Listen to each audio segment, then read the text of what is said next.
of Woodburn's Solving Your China Business Pain Points. My name is Christina Cola-Colucci. I'm the head of business advisory at Woodburn Accountants and Advisors. And in today's episode, we are going to be looking at choosing your company name in China. In the words of Shakespeare, what is in a name? Well, when it comes to setting up a business in China, the answer is quite a lot. Your company name reflects everything you stand for when you go to market. And if you think about it, it's the very first thing potential customers get to know about you. In China, the company name registration process requires that names adhere to certain naming stipulations. This is not to say it is a complicated process, but it can take time to find a name that is available and suitable to your business needs. So let's take a look at some of the main considerations. One, in China, only the Chinese language name has any legal status. An English translation or transliteration of the company name is not required to be registered with the Administration of Industry and Commerce, but may have equal legal validity as a Chinese company name, providing there's enough evidence to associate the English name of a company with its Chinese name, such as a bilingual company chop-bearing the two names. Number two, Chinese company names have a very rigid structure. It's company name plus business type plus city of formation in China plus company limited. So for example, ABC, Management Consulting, Shanghai Company Limited. The elements that are fixed by the local government are the business type, the city of formation, and the company limited. This means that the only thing that you really need to come up with and determine is the actual name of the company.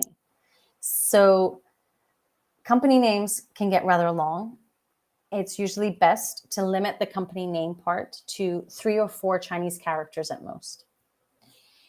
Point 3 is that the company name must be different from any other company registered in your same kind of business in the city that you are creating your company.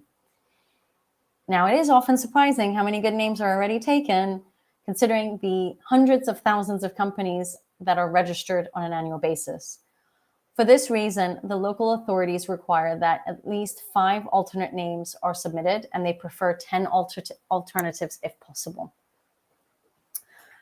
Point 4, there are 2 approaches to selecting a Chinese company name. You can pick a descriptive name, or you can pick a name that has no meaning, but is intended to reproduce the sound of the parent company name. When descriptive names are used, investors often make the mistake of choosing names that are too long or that may not have a good feng shui, a good luck to them. The name should be limited to at least 3 or 4 Chinese characters. So remember that whether you do descriptive or you do it by meaning or you do it by reproducing the sound, it should be no more than 3 to 4 characters long. Now, our recommendation is to try and use a native speaker to assist you in choosing the names. Some companies simply work this out with their current staff, or they can work with public relations or media companies to work with them on that issue.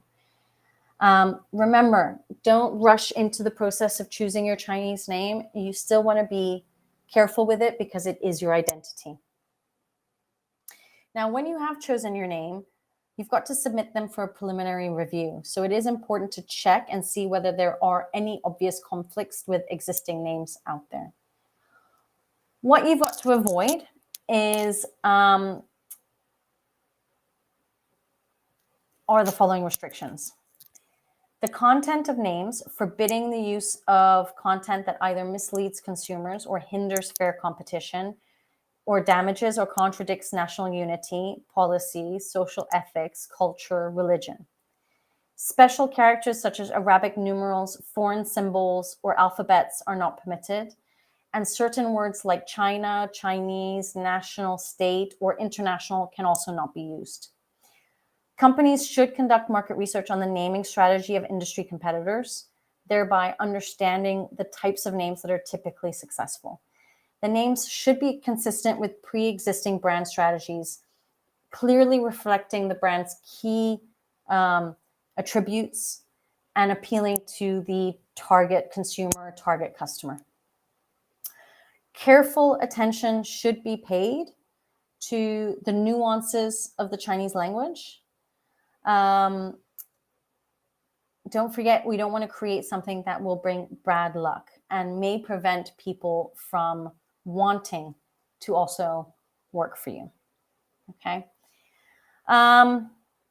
Naming the company can be tricky. What we've seen as a trend is that a lot of people use media agencies, branding agencies to help come up with options and then to evaluate whether these names are available for company registration, trademark registration, and domain registration. I suppose another thing that you have to also think about is, are you going to be using a Chinese name for your marketing? We don't use a Chinese name for our marketing, but we certainly do have a Chinese name because it was a requirement during the registration of our entity. But you don't see it. You only see it if we ever issue you a FAPIA, which is an invoice. So if you have any questions on choosing your company name in China, or you're struggling with this and you're not sure in which direction to go, we've provided a link to our diary. Let's set up a one-to-one call and see if we can assist you. If you enjoyed today's session or today's episode, please hit that like button, share, subscribe to our videos. Our ambition is to help as many people that are struggling to grow and scale in China. And we hope to get the word out. If you want to learn more about our services, head on over to Woodburn Accountants and Advisors, woodburnglobal.com. You'll find a full listing of our services together with additional resources in the form of publications, ebooks, and industry guidelines. We hope you enjoyed today's video. Have a great day. Take care and goodbye.